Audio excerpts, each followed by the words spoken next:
Dengan nama Allah yang maha luas dan kekal belas kasih-Nya kepada orang mukmin, lagi maha penyayang kepada semua makhluknya.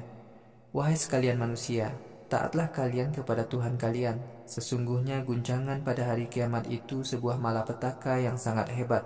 Pada hari itu, kalian menyaksikan perempuan-perempuan yang menyusui lupa pada anak yang disusuinya. Perempuan-perempuan hamil gugur kandungannya. Kalian melihat orang-orang kafir terhuyung-huyung hendak jatuh seperti orang mabuk, padahal mereka tidak mabuk. Mereka terhuyung-huyung karena azab Allah yang sangat hebat. Ada segolongan manusia yang menyangkal kekuasaan Allah untuk menghidupkan manusia sesudah mati karena kebodohannya tentang kekuasaan Allah. Mereka hanya mengikuti para pemimpin mereka yang sesat. Allah telah tetapkan bagi siapa saja yang berkawan dengan setan, maka setan akan menyesatkannya dan mengajaknya menuju azab neraka sair.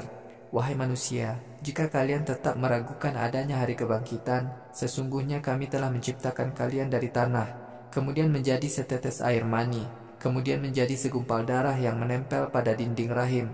Kemudian dari segumpal darah itu ada yang menjadi janin yang sempurna dan ada yang tidak sempurna. Kemudian kami jelaskan dengan terang kepada kalian. Janin itu kami tempatkan dengan kokoh dalam rahim sampai masa yang kami kehendaki. Kemudian kami keluarkan sebagai bayi. Kemudian bayi itu menjadi dewasa. Di antara kalian ada yang mati muda dan ada yang panjang umur sampai pikun, sehingga tidak ingat lagi sesuatu yang sebelumnya ia ketahui. Kalian melihat bumi itu kering, lalu ketika kami turunkan air hujan di bumi, tumbuh-tumbuhannya menjadi hijau dan subur. Air hujan itu menumbuhkan berbagai jenis tumbuh-tumbuhan yang menarik. Demikianlah, sesungguhnya Allah itu adalah Tuhan yang sebenarnya. Allah lah yang menghidupkan yang mati dan Dia berkuasa untuk melakukan apapun yang dikehendakinya.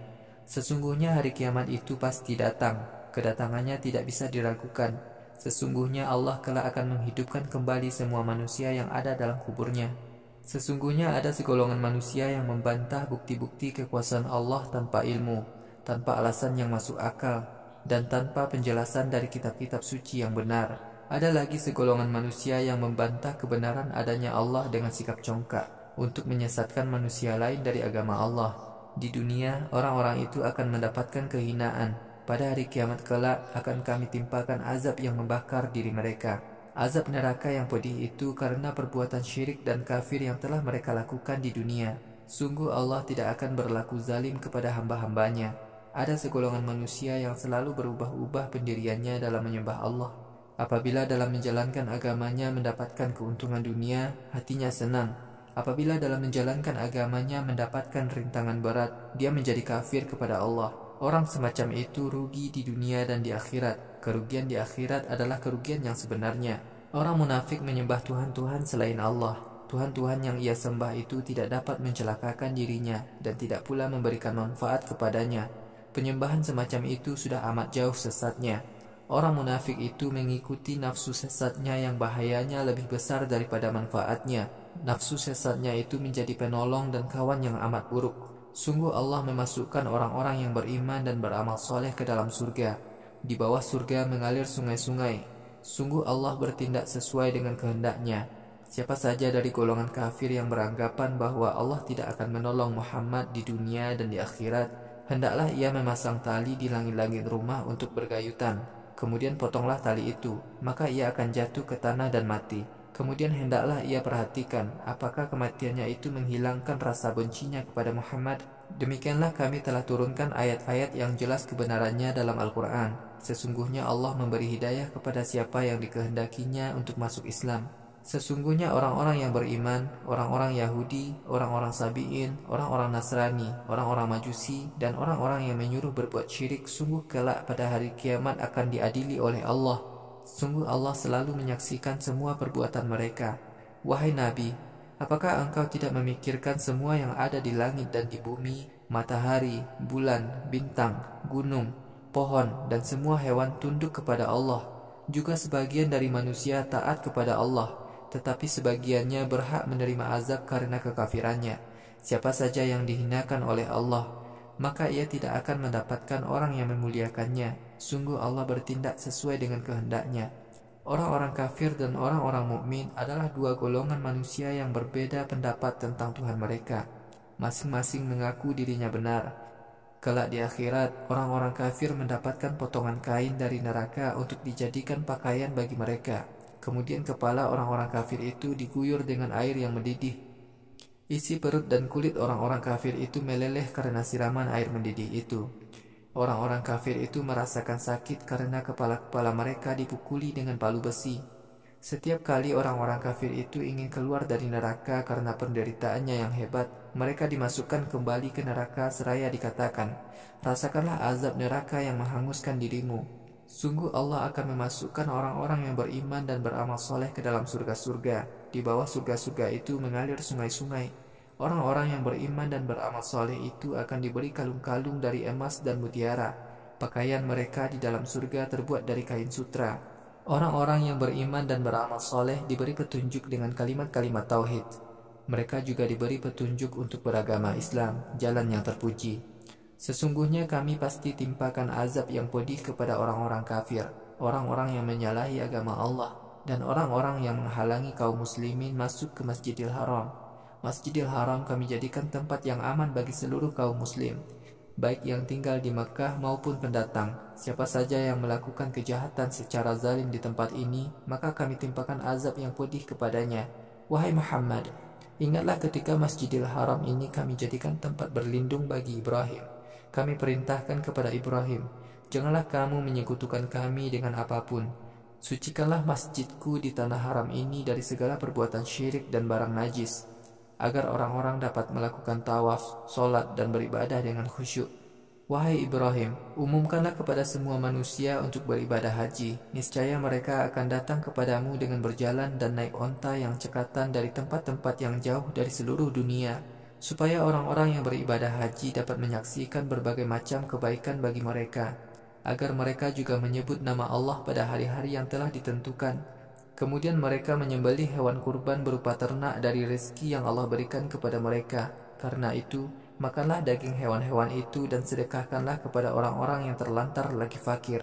Kemudian, orang-orang yang beribadah haji itu hendaklah melakukan tahallul sebagai tanda lepas dari ihram.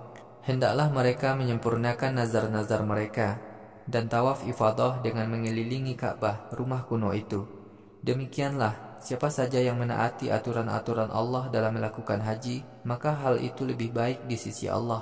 Wahai kaum mukmin, dihalalkan bagi kalian daging hewan ternak, tetapi kalian haram memakan daging hewan yang telah disebutkan larangannya kepada kalian. Jauhilah penyembahan berhala yang diharamkan itu, dan juga perkataan-perkataan dusta.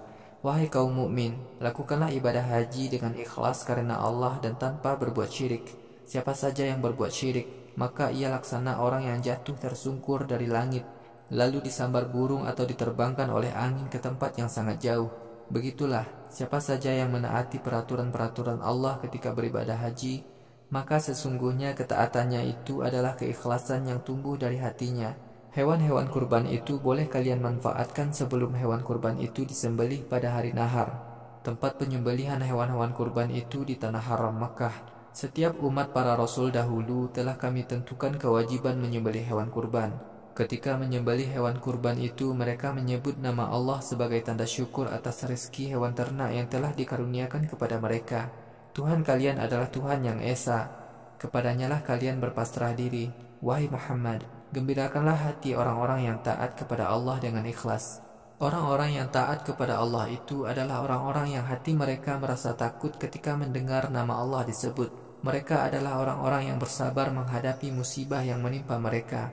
Mereka juga selalu menegakkan sholat dan mendermakan sebagian harta yang telah kami karuniakan kepada mereka. Penyembelihan hewan-hewan kurban kami wajibkan kepada kalian sebagai bagian dari ibadah haji. Menyembelih hewan kurban itu banyak manfaat bagi kalian. Sebutlah nama Allah ketika menyembelih hewan-hewan kurban yang gemuk dan bagus itu sebagai tanda keikhlasan kalian. Makanlah sebagian dagingnya, berikanlah sebagian lainnya kepada orang-orang miskin yang tidak meminta-minta dan orang-orang miskin yang meminta-minta. Begitulah kami tundukkan hewan-hewan itu untuk kalian sembelih, supaya kalian menggunakan nikmat Allah pada jalan yang benar. Daging dan darah hewan kurban itu tidak sampai kepada Allah. Yang sampai kepada Allah hanyalah niat ikhlas kalian. Begitulah Allah tundukkan hewan kurban itu kepada kalian agar kalian selalu mengesahkan Allah sesuai dengan cara-cara yang diajarkan kepada kalian. Wahai Muhammad, Gembirakanlah hati orang-orang yang melakukan ibadah haji dengan ikhlas. Allah benar-benar membela orang-orang yang beriman. Allah tidak menyukai orang-orang yang menentang syariatnya dan mengingkari nikmatnya. Orang-orang mukmin yang diperangi diperbolehkan memerangi musuh mereka yang telah berlaku zalim. Sungguh Allah sangat berkuasa untuk menolong orang-orang mukmin yang diperangi. Orang-orang mukmin yang diperangi yaitu mereka yang diusir dari negeri mereka tanpa alasan yang benar. Mereka diusir hanya karena mengucapkan, Tuhan kami adalah Allah. Sekiranya Allah tidak membuat syariat yang mencegah manusia saling berbuat zalim, niscaya biara-biara, pagoda-pagoda, gereja-gereja, dan masjid-masjid akan hancur berantakan karena kezaliman manusia. Padahal tempat-tempat ibadah itu dipergunakan orang untuk menyebut nama Allah. Sungguh Allah pasti menolong siapa saja yang membela agamanya. Sungguh Allah Maha Kuat lagi Maha Perkasa menghancurkan kezaliman. Orang-orang mukmin adalah orang-orang yang ketika kami beri kekuasaan di muka bumi, mereka melaksanakan sholat, membayar zakat, menyuruh berbuat ma'ruf dan mencegah kemungkaran. Di akhirat kelak, hanya Allah lah pemberi balasan atas semua amal manusia. Wahai Muhammad, jika orang-orang kafir Quraisy mendustakan kamu, sesungguhnya kaum Nuh, kaum Ad, dan kaum Samud dahulu juga mendustakan para Rasul Allah. Demikian juga kaum Ibrahim dan kaum Lut telah mendustakan para Rasul Allah. Juga penduduk Madian telah mendustakan Rasul Allah. Musa juga didustakan kaumnya. Kemudian aku beri tenggang waktu kepada orang-orang kafir. Lalu aku turunkan azab kepada mereka. Kemudian perhatikanlah betapa berat azabku kepada orang-orang yang mendurhakai Rasul-Rasul Allah. Amat banyak negeri yang telah kami binasakan karena penduduknya berbuat syirik dan kafir. Negeri-negeri itu menjadi hancur berantakan dan tidak lagi dapat dihuni. Sumur-sumur mereka di negeri itu kering dan bangunan-bangunan yang menjulang tinggi hancur berantakan. Tidakkah orang-orang kafir itu mau berkelana di muka bumi agar hati mereka terbuka untuk berpikir dan telinga mereka terbuka untuk mendengar? Sesungguhnya yang buta pada diri mereka bukanlah matanya, tetapi hati yang di dada mereka lah yang buta. Wahai Muhammad, orang-orang kafir minta kepadamu agar Allah segera menurunkan azabnya. Allah tidak akan menyalahi janjinya untuk menurunkan azab kepada orang-orang kafir. Sesungguhnya satu hari di akhirat lamanya sama dengan 1000 tahun menurut hitungan kalian di dunia. Amat banyak negeri yang penduduknya berlaku zalim. Kami tunda turunnya azab di negeri mereka. Akan tetapi, kemudian kami turunkan azab di negeri itu. Hanya kepadakulah tempat kembali bagi golongan kafir. Wahai Muhammad, katakanlah, wahai segenap manusia, aku hanyalah seorang utusan Allah yang menyampaikan ancaman dengan jelas kepada kalian. Adapun orang-orang yang mau beriman dan beramal soleh, mereka mendapatkan ampunan dan rezeki yang berlimpah di akhirat. Sedangkan orang-orang yang berusaha menentang ayat-ayat Al-Quran dan Rasul kami, mereka kelak akan menempati neraka jahim. Wahai Muhammad, setiap ada seorang Rasul atau seorang Nabi yang kami utus sebelum kamu membacakan ayat-ayat kami kepada manusia, pasti setan datang mengganggunya agar Rasul atau Nabi itu ragu-ragu membacakan ayat-ayat Allah kepada manusia. Kemudian Allah jauhkan gangguan-gangguan setan itu dari hati Nabi atau Rasul. Kemudian Allah mantapkan bukti-bukti kebenarannya di hati Nabi dan Rasulnya. Allah Maha mengetahui apa yang menjadi keinginan setan dan Maha bijaksana dalam menghilangkan gangguan setan. Keinginan Nabi dan Rasul untuk memahamkan ayat-ayat Allah yang dibacakan kepada manusia dihalangi oleh setan. Adanya halangan setan ini sebagai ujian dari Allah kepada orang-orang yang di dalam hatinya dengki dan keras kepala menolak kebenaran. Sungguh orang-orang yang menolak kebenaran itu pasti mengalami perselisihan yang rumit. Allah ingin menguji orang-orang yang diberi ilmu. Apakah mereka yakin bahwa Al-Quran itu datangnya hanyalah dari Tuhanmu, sehingga mereka beriman kepadanya dan hati mereka tunduk kepadanya? Sungguh Allah menjadi penunjuk jalan kepada Islam bagi orang-orang yang beriman. Orang-orang kafir selalu ragu-ragu menerima kebenaran Al-Quran sampai kematian datang kepada mereka dengan tiba-tiba, atau azab turun kepada mereka pada hari kiamat, yaitu saat yang sangat celaka bagi mereka. Pada hari kiamat, semua kekuasaan hanyalah milik Allah. Allah akan memutuskan setiap perkara manusia. Orang-orang yang beriman dan beramal soleh akan masuk ke surga-surga yang penuh dengan kenikmatan. Sedangkan orang-orang kafir dan yang mendustakan ayat-ayat Al-Quran, mereka kelak akan merasakan azab yang penuh kehinaan. Orang-orang yang berhijrah di jalan Allah kemudian terbunuh atau mati, niscaya Allah akan berikan pahala surga yang penuh nikmat. Sungguh Allah adalah sebaik-baik pemberi pahala. Allah pasti memasukkan orang-orang mukmin yang berhijrah ke surga yang mereka rindukan. Sungguh Allah Maha mengetahui keinginan mereka dan Maha santun dalam memperlakukan mereka di surga. Begitulah, siapa saja yang membalas keburukan orang dengan hukuman yang setimpal dengan keburukan yang dilakukan kepadanya, maka dia tidak berdosa. Kemudian, jika pelaku keburukan itu mengulangi perbuatannya, pasti Allah akan memberikan pertolongan kepada orang yang diperlakukan buruk itu. Sungguh Allah Maha Pemaaf lagi Maha Pengampun. Begitulah kekuasaan Allah dalam menolong hambanya. Allah adalah Tuhan yang menggantikan malam dengan siang dan menggantikan siang dengan malam. Sungguh Allah Maha mendengar lagi Maha melihat.